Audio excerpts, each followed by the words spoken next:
Right now, in your kitchen, there's a $2 bunch of herbs, and it carries the exact same healing compound they sell in a supplement bottle for $55. Same molecule, same power. But here's the cruel part. The part almost nobody tells you. When you eat those herbs raw, your body absorbs less than 2% of it. The rest just passes straight through you. Wasted. But there's a method. A 5-minute method, older than every supplement company on earth, that unlocks that locked-up medicine and multiplies it, up to 5 times more of the compound your body can actually use. So stay with me, because by the end you're going to build 1 jar, set up 3, that can replace almost your entire supplement shelf for under $5. And I'll show you the one step that, if you skip it, quietly turns your medicine into a jar of mold. This is Remedies Unearthed, where we dig up the healing the modern world buried and tell it to you straight. If that's your kind of place, subscribe, because what we unearth here doesn't stay buried for long. Now, let's get into it. Here's what's really happening. Every one of these herbs is packed with medicine. Oregano carries carvacrol. Thyme carries thymol, the active ingredient in Listerine since 1879. Basil has eugenol. Rosemary, carnosic acid. Mint, menthol. These aren't folk claims. These are compounds sitting in hundreds of studies, but they're trapped, locked behind tough plant cell walls your stomach just can't fully break open. So when you eat rosemary, only about 1.5% of its main healing compound ever reaches your blood. 1.5%. And the supplement industry, they know this. So they take the very same plants, break them down in industrial factories, concentrate the extract, and sell it back to you at a markup that can hit 5,000%. You were never getting less medicine because the plant was weak. You were getting less because your body couldn't unlock it. So how did people unlock it for thousands of years with no factory? Simple. They let tiny bacteria do the work. It's called lacto-fermentation. You put the herbs in a simple salt brine, and 2 friendly bacteria already living on the leaves, Lactobacillus plantarum and Lactobacillus brevis, wake up and go to work. These little microbes carry enzymes, esterases, glucosidases, that act like microscopic keys, and one by one they cut the bonds holding that medicine inside the cell walls and set it free. The studies are wild. This can multiply the compounds your body actually absorbs by 2 to 5 times. Fermented peppermint alone? A 72% jump in polyphenols. But here's the part that still amazes me. The bacteria don't just unlock old medicine. They create brand new medicine, compounds that were never in the raw plant at all, including a calming one called GABA. So your $2 jar of herbs doesn't just wake up. It becomes something stronger than it started as. Your kitchen counter becomes a pharmacy. Now, if this is already changing the way you look at that shelf of expensive bottles, do me one small favor. Tap that like button. It's the single biggest thing that carries this old knowledge to the next person, paying $55 for what their grandmother made for pennies. Because now, I'm handing you the actual method. 3 simple jars. And the third one, that's the jar that replaces your whole supplement shelf. And listen, this is not some new internet trick. Every great civilization found it, on its own. In India, Ayurvedic healers were fermenting herbs into medicines called asava and arishta over 3,000 years ago. In China, chemical analysis of ancient pottery proves they were fermenting plants 7,000 years ago. Across Eastern Europe, families fermented herbs and roots for more than 1,000 years, just to survive the winters. The whole world knew this. And then a $51 billion supplement industry convinced us we needed a factory and a subscription. They didn't invent the medicine, they just made us forget we could make it ourselves. So let's make your first jar. Set up 1, the soft herb ferment. For the tender ones, basil, mint, cilantro, parsley. You need 3 things, that's it. Fresh herbs, non-iodized salt, and non-chlorinated water. Give the herbs a gentle rinse. Gentle, don't scrub them.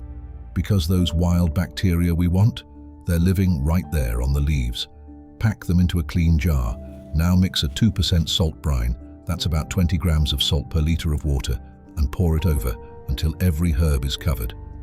And here it is, the one step you cannot skip, the step I warned you about. Every leaf has to stay under the brine. Use a small glass weight, even a little water-filled bag, to hold them down. Because anything that pokes above the surface meets oxygen, and oxygen is what grows mold. Cover the jar with a cloth or a loose lid so the gas can escape. Set it somewhere around 20 to 25 degrees, out of direct sun. Within a day, you'll see tiny bubbles. That's it. That's the medicine being unlocked. And in 5 to 7 days, your first jar is alive. Setup 2 is for the tough ones. The woody herbs, rosemary, thyme, oregano, sage. These are the strongest medicine of all, but they fight back. Their compounds, thymol, carvacrol, are natural antimicrobials, which means they actually slow down the very bacteria we're trying to grow. So we help the bacteria. 2 ways. First, strip the leaves off the stems and bruise them. Crush them a little, open up the surface. Second, use a slightly stronger 3% brine and give it more time.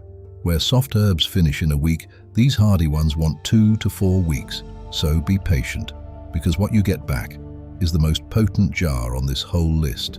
And now, the one you've been waiting for. Setup 3, the unlimited medicine jar.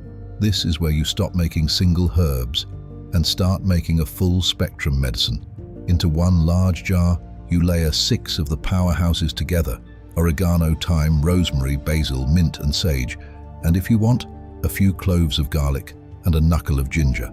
Cover it all in a 3% brine, keep it submerged and let it ferment. What you end up with is a single jar, carrying dozens of unlocked amplified plant compounds, plus the living probiotics from the ferment itself. It costs under $5 to build. It lasts 6 months in your fridge. And it quietly does the job of a shelf of 40, 50, even $100 bottles. This is the jar that replaces the supplement aisle. So how do you actually use it? 3 easy ways. 1. Take 1 to 2 tablespoons of the brine itself every day, straight or stirred into water. It's loaded with the unlocked compounds and the probiotics. 2. Eat the herbs. Spoon them over salads, eggs, rice, soup. 3. And this is my favorite for the long haul, dehydrate the fermented herbs on low heat and grind them into a powder. Now you've got a shelf-stable medicine you can sprinkle on food or steep into a tea all year long. Kept in the fridge, your jars stay good about 6 months. 1 living jar. A dozen ways to heal. Now, the honest part, the part that matters most. Because your safety is worth more to me than a dramatic video.